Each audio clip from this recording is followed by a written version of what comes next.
BPM provides transparency because you're actually going to simply write down what it is that you're doing. And process mining makes it even more transparent. And that transparency is not always welcomed. And sometimes you need an executive sponsor to basically go in there and say, I hear you, I feel for you, we're still going to do this. If you don't, you will always have a little town full of Gallic people who stand up to the Romans.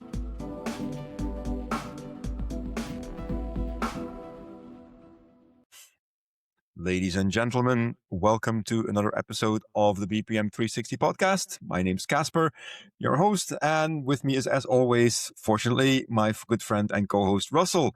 Russell, my man, how are you and where does the podcast find you? Well, I can tell the answer by the curtain, but still. The curtain says it all, doesn't it? I'm at home, it does. which is home sweet home. It's great to be home. No, absolutely. Everything is great. Looking forward to this session. Especially because we had, I think it's going to be the first session in a long time where we are not going to stress the AI topic. Yeah. And we're going to go completely down to some basic elements of business process management. And why are we doing this? Because we got a request over LinkedIn from somebody who listens to us, obviously, and then also requested us if we have any episodes covering the topic of BPM roles. And I thought, wow, this is really cool. Yeah. For so many reasons. I know in the first, some of the episodes we talked about that in the context of the whole, let's say, approach around BPM. But what I do think is great that I currently, I'm in a couple of projects where we're intensively thinking about BPM roles. And what sometimes when you read the literature seems so straightforward, it's so easy. When you go down into the depths of, okay, how you can really establish this, it gets more complicated. So that's what I'm really looking forward to. And thanks for reaching out to us and placing your question. And definitely we take questions very serious. So we're really digging into this topic today. We are. Before we do, I got a very nice little anecdote. So I think I mentioned that last time as well, but I did meet actually a listener in real life at an event. That was cool. And then he sent me a message afterwards and said, listen, I was listening to your podcast in the car, and apparently his car has ambient lighting, interior ambient lighting, which is nice, right? So his car turned a light green color while he was listening to our podcast because our logo has green. Green is a great color, I would say. I mean, it's soothing, it's calming. So I thought that was a nice little anecdote. So even I see your chair has also got some green. Is that the merchandise article we're going to be selling soon? No, I could now make an advertisement for a certain furnished branding store that comes, I think, from Denmark. I think originally, and this is just a basic chair, but it's a gaming chair. And if I work from home, well, not today, but I am home now. If I work from home for a full day, I like to sit properly. And these gaming chairs are simply designed to sit a little bit longer. Okay. And I can, and don't tell anybody, I can actually flip a switch and then tilt it back so I can take a power nap if I want to. The power nap. If the meeting is really, really not boring. But anyway, that never happens. Russell, BPM roles, I think it's a great topic. It's a fundamental topic that I talk about it pretty much in every implementation project that I'm involved in, because there's always a question about what roles do we need. And you and I can sum them up from the top of our head after so many years. But I like to be challenged from time to time. So I just did a validation check on Claude in this case and said, AI. Oh no. I know we won't talk about it. I used it. We're not talking about it. I'm just telling you what it provided me with.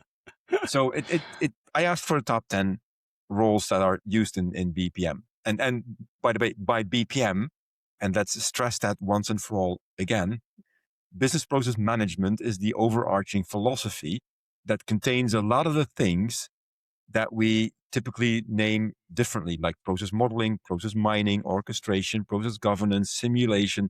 All of that is theoretically, at least, part of what we call BPM. When we speak to BPM to each other, Russell, we mean this philosophy, right? Absolutely. We're not talking about business process mapping or modeling. That's just a part of business process management. Now that we've got that out of the way, let's get started and let's go role by role. let's just list them down real quick. So if I look at the top 10 roles, and just feel free to add, Russell, but I would say number one, your executive sponsor or BPM program sponsor, whatever you want to call that. There needs to be a BPM program manager. I mean, certainly when you're implementing it, I think there's a implementing it versus a business as usual phases, two phases. Right? You're setting it up and then you're running it. You need a business process architect. You need a change management lead, which is, I really like that AI came up with that as well, because this is something that I preach a lot, that you need to have change management in there. And then a process mining and analysis specialist. First five. Second five, the BPM COE lead. So once it's established, you need somebody to lead it. Process owners, very important role. Process analysts, BPM technology / tooling manager, and performance and KPI analyst. And of course, there will be many more, but I mean, that's the list of 10 that I think would be a good start. Any first ideas, suggestions, feedback, gut feeling? Do you have the idea to run away now, or? Well, no, it's. I think what the first, let's say, challenge that we have, I think we want to also go into the, let's say, what kind of people are. How should you select these? Some of them you can't Yes. select; you have to find them. You can't. Yes. You can't nominate your sponsor. The sponsor nominates you. Makes you. Yeah. Yeah. But Indeed. Yeah. But you can still say what is an ideal sponsor, or how would Yeah. what would the trait be that would say, he's a sponsor, and he says he's a sponsor, but he's not a sponsor. Anyway, Yeah. but that's a bit of a different topic. I think there's But, another aspect though. So mhm. in no project I've been, that for each of these roles that you named, although I would say most of them would have been, say they've been required, depending on which part of the BPM is currently in focus. So if we're doing around more the process mining, you have a different set of roles that you're looking at than just a pure documentation True. and a COE. So there's a bit of a sometimes not all roles are say in that phase or in that initiative required to the same extent. But what I also have never encountered is that that not at least, let's say, some of the most important people have at least one or two roles, and they evolve over their role. So Mhm. let's take Yeah. the process manager, the person to implement it, is typically a lot of the time somebody who will then evolve into the head of COE. Yeah. Yeah. So Yeah. he's I agree somebody with that. who has the driving force to say, I want this to happen. He grabs himself a sponsor, he gets the budget. So he's a real doer. Yeah. Yeah. And Yeah. he has a vision. And a lot of the times these are the guys that then say, okay, and they have an idea that on a long term they want to head this COE and drive this initiative at ultimo until until Yeah. it's rolled Yeah. out, and there is a switch in the role where you have this ramp up phase, and then you have like this scale and then harvesting phase, and they have to transcend in a role, and sometimes these people say that the process manager, heading the program, and he is also then the main communicator. If Yeah. he has the characteristics and depending on the size of the initiative. So Of course. he's also he needed to communicate strong to his sponsor, and he needed to communicate strong to his COE and to any process owner. He's communicating a lot to get Oh yeah. people Yeah. convinced. But it always depends on the size of the initiative. So ultimately, the first thing I realize is there's a lot of different roles / things to be done. It evolves over time, and it's very hard to have initiatives that size that you have one person for each role, but it's like always like a mix, and that just makes things, well, it makes things interesting, but also to a certain extent also but a challenge. And maybe that's where we go into the traits, because Yeah. what does happen is if you have somebody doing two different roles that actually require a different personality, let's say, yeah, Yes. Yeah. Yeah. then Yeah. things Yeah. become really tricky to somehow live that. Yeah. Yeah. And I think I I've had I've done this before. Once we get to the role of process owner, I have a nice anecdote for that. Whether it's in today's part or maybe part number two. But let's start with the program sponsor, so the exec sponsor. Um, and not too long ago, I had a session where I had a good connection with the audience, and I shared this on my Substack this morning as well. And I compared the executive sponsor with a sugar daddy or a sugar mommy. It's somebody who's willing to pay up for you and open up doors that otherwise would be closed. And very very little sidestep. One of my people in that meeting emailed me. I had a meeting with her this week, and she said, "We have a new sugar mommy for the project," and I just thought that was hilarious. But let's talk about the exec level. And if you look at trades, I would call out two.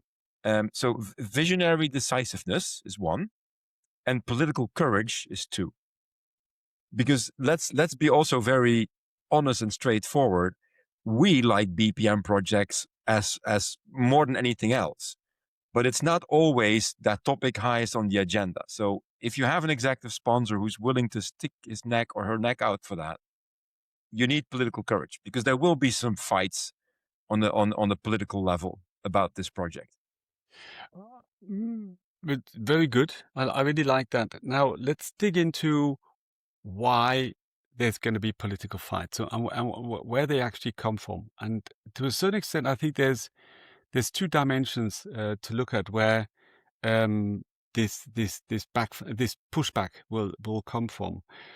So on the one hand, I think it's by deciding as a sponsor for a BPM management approach, you are deciding for a very well, I would say a dedicated method, also in the context of leadership, Hmm. and how you want to have a much more actually technocratic approach and methodology method to actually approach the topic of transforming your business and evolving as a business. So it's not the top down. I take a strategy and then explicitly a Hmm. strategy is super explicit, and then you just have people executing, but you're actually deciding on a more or less a philosophy. Yes, and it could be very similar if somebody says, I want to have a lean organization, and then they let people evolve in a lean manner. And I think with Yeah. process management is also very similar, but it has a different depth of the way it actually infiltrates the organization in a lot of different ways.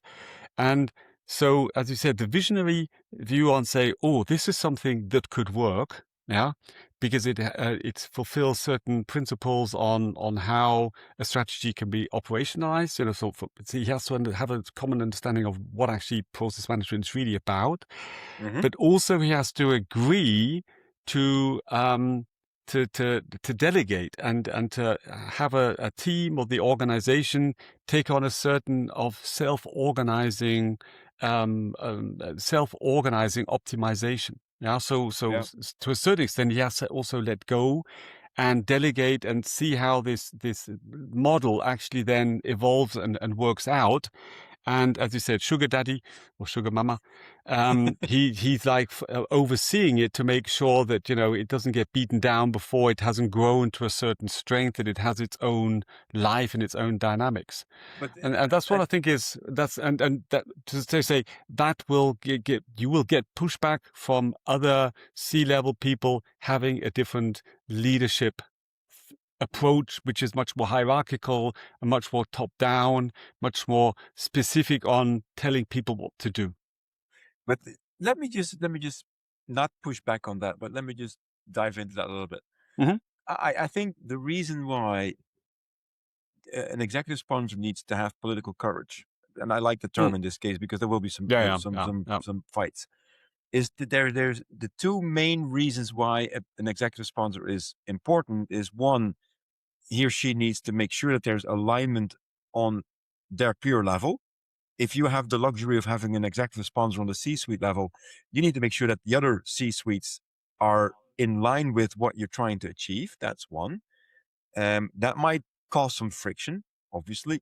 Um, Number two is that your executive sponsor basically is your final escalation resolution point if um, the C-1, C-2 level decide to have a pissing contest, because that also happens. And the reason why that sometimes happens is that if you look at a regular complex organization, which has very often a matrix structure, and there is either a division set up or a business unit or business group set up, those divisions and business groups are typically headed up by a president or senior VP, whatever. And they very often run those divisions as their own kingdom, or queendom, whatever you want. And BPM provides transparency because you're actually going to simply write down what it is that you're doing. And that level, and process mining makes it even more transparent. And that transparency is not always welcomed. And that's my experience. And sometimes you need an executive sponsor to basically go in there and say, I hear you, I feel for you, we're still going to do this. If you don't, you will always have a little town full of Gallic people who stand up to the Romans, if you know Asterix and Obelix. So transparency is something that I would also agree is not always so welcome as you would think it is. Strange as it might sound. Transparency on my stuff is good, but if somebody else has transparency on my stuff, I have an issue, and vice versa. Exactly. So that's definitely one. I think there's also, and when we come down to the roles, we're going to see that as well. So also your, let's say, top down with the sponsor, you are initiating a program that will change the organization, the way they work, and the way they can also have to collaborate to decide certain things. So they will be like, say, a process owner. We'll get to him later, but even a process expert that will then be following a certain way of doing the work that has been defined by the BPM initiative. So this is now our change process, or this is the way we do requirements gathering, and now in this they're having to comply with a way of working that is, let's say, standardized, that is being defined per the initiative. And when it doesn't matter how well reasoned that is, and we come down to the communication, how well the communication is done, and the change manager is saying, but this is really good, we're all going to win, and it's a great opportunity for us to evolve, blah, blah, blah.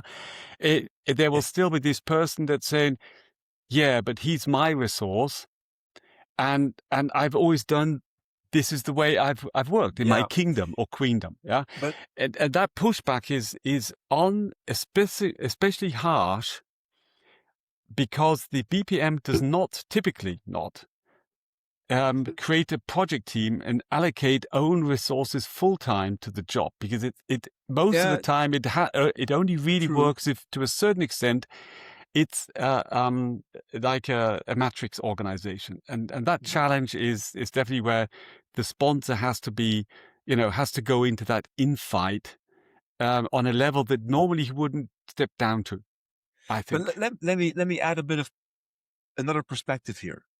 I'm not sure if I'm pushing back or disagreeing or agreeing, but what you mentioned is, if you implement BPM, you're not necessarily changing what people do.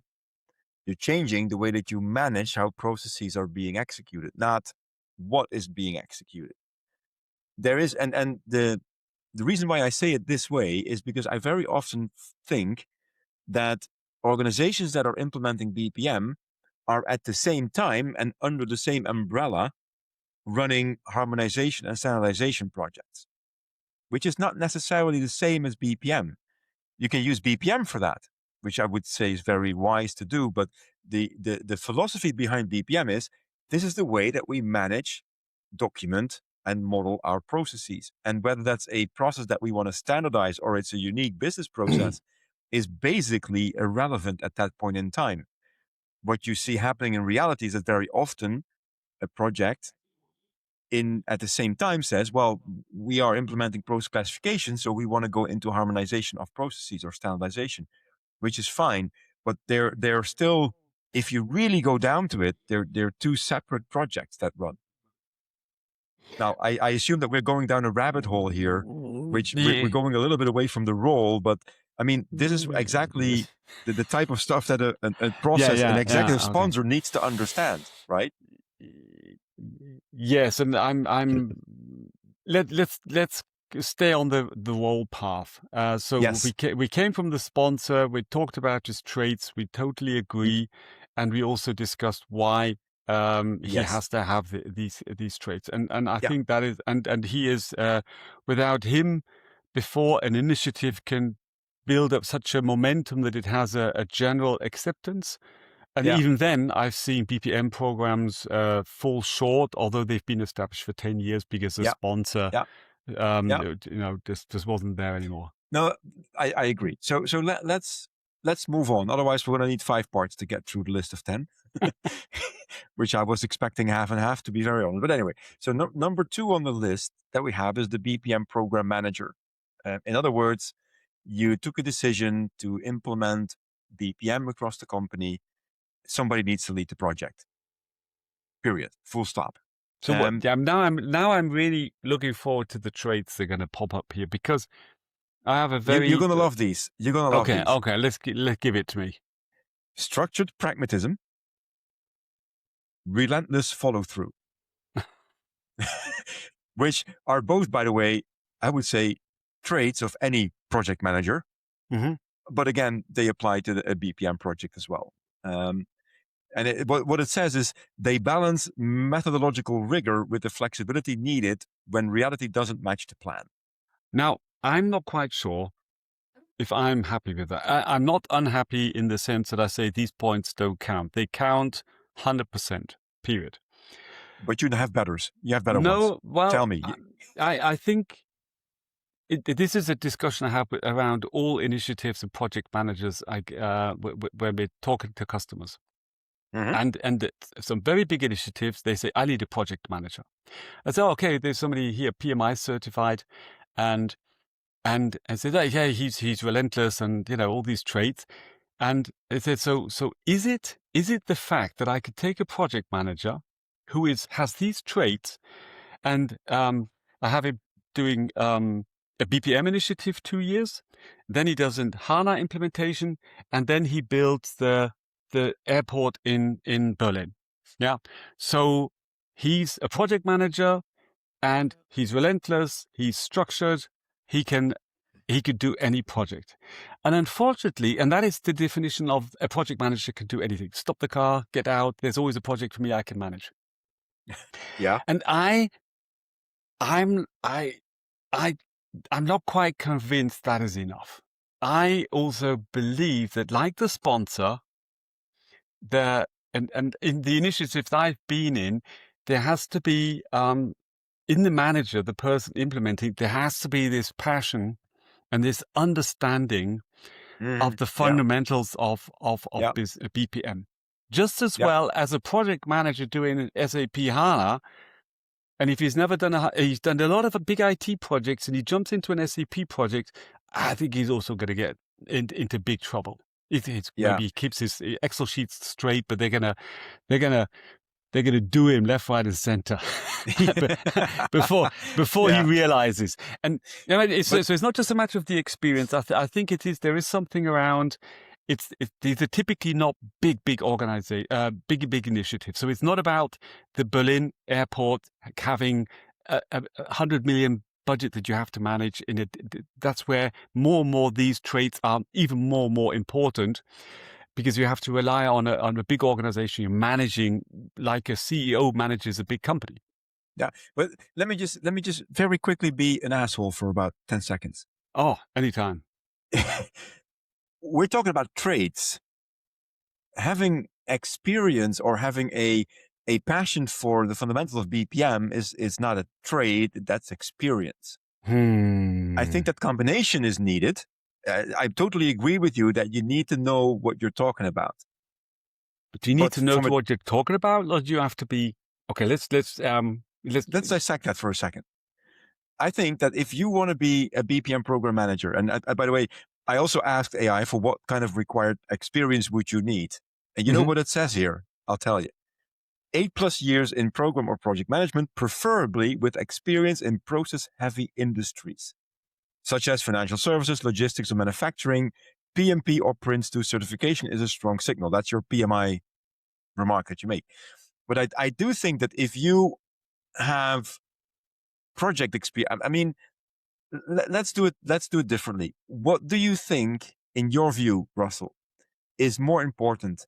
The fundamental understanding of what BPM means, or the very strong traits on being a good program manager?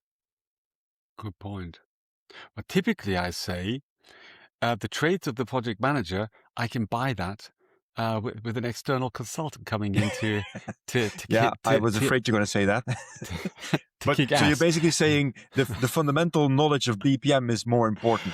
Yeah. And I would agree with that, by the way. I would agree with that. I think there is, and why the people, as I said, it's not going to be a big initiative. Typically, you don't have hundreds of people in these initiatives. It's more True. about a real fine-tuned coordination, and a lot of you will be taken over a lot of the task around. As I said, you will typically have the multiple roles. But let's just try to step back and say, okay, let's just take the organization of this initiative. For that case, then the project manager has to be a good project manager. Period. Let's say we can be that. But is he then a dedicated project manager for, like you said, process manager? I think you called him as well. Yeah. Or what did you? Yeah. What was the exact role? So there is more than just a. Yeah. What was the? It was just program manager.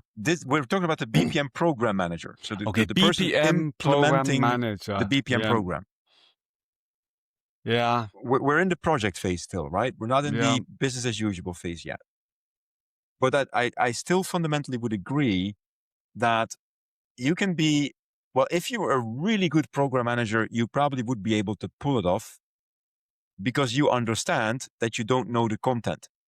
And you would need expertise to bring in to make you understand as a program manager, these are the specifics around implementing BPM as compared to implementing an HR administration system or doing a SOC 2 compliance project, whatever. For every project, that there is, of course, the standard project management, and there is the content. And I think that's the conversation we're having right now. Which one is driving your selection of a program manager? Exactly. Now, when we go into this, so if you say we have a BPM program manager and he's very, let's say, a very structured person, but hasn't got, let's say, any or little experience with really BPM initiatives in general and the depth of it. So you said he's 8 years been in process industry. I know supply chain management. I know what a process is. Yeah. But we're talking about implementing now BPM as a management discipline in your organization. So who from the roles that you've listed, and then maybe we can do a bit of a tete-a-tete saying, okay, so if he is the one that has these traits and that isn't really ambitious about BPM in itself, he just wants to get a good project managed. Yeah, so that's his heart. As soon as he sees an Excel chart and all the to-dos are done, he goes home happy, no matter what. So what I experience in talking, about the roles, but also in the implementation projects of BPM, is how fine-tuned you have to be about the BPM strategy that you derive from the company strategy and your sponsor's vision on how BPM will help him get wherever he wants to be. Based on that, looking at some key principles that you feed into the process architecture around the end-to-end views, etc., and how these then reflect the operating model and the strategy and can be, let's say, then transferred to the process ownership, let's say, and then cascading down organizations behind that. And I've never seen that is straightforward, where I say, okay, let's have 3 streams. Roles and responsibilities, process architecture, and let's say communication and change management. tooling. Yeah, there's more than 3 streams. So 3-4 streams. Everybody's clear. We want to implement BPM. Everybody go, and then when you're done, we're done. Let's say we're done. We're done. Now, along this thing, there's going to be a lot of interacting conflicts that you have to take certain decisions on. The tool may constrain you in a certain aspect that the architect has to work around. The ownership doesn't fit because of the operating model or the way they're organized or the history, and Hmm. and so you're constantly having to take decisions and fine tune this whole thing. So, from your perspective, is that the process architect role that does all that and actually is the integration manager of BPM in that context, or which role actually does that, let's say, that juggling and fine adjusting so that the parts fit Hmm. into each other, because they're very, I think that it's a very sensitive way, the architecture and the structure and the landscape and the strategy Yeah, yeah. and the roles and responsibilities have to fit into each other. And it's not one size fits all, or you say SML and these are the roles and it works. I've Yeah. never seen that happen. No, I think that, I mean, it's a valid point. And if you think about the role of a BPM program manager, and you think about basically the corresponding role once it's set up, then there would be a very natural tendency, if your BPM program manager has the fundamental knowledge of BPM, that that role translates and transfers into the COE lead. Yeah, That yeah, is yeah, yeah. that's That's very true. possible. That's true. That's true. But So we but but and here comes the big but, like Sir Mix-a-Lot likes them. Um, you have to have that fundamental knowledge of BPM. Otherwise, you cannot be a COE lead. If you want to be a COE lead, it's not about the program management skills anymore. It's about team lead skills, but it's about the content. And if you want to lead a center of excellence, you need to exactly know what you're talking about. And if you select the person to be a BPM program manager, and that's why I think I agreed with you a couple of minutes ago when you said, well, where you implied, I said it, but you implied it, the fundamental knowledge is more important than the project management experience. You can always put a project manager next to it to make sure it runs well.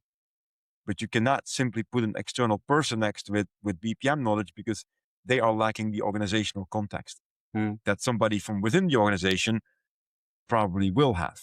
yeah, yeah. So I think that would pretty much sum it up for the program manager from my perspective. And it's interesting the way you're actually saying, how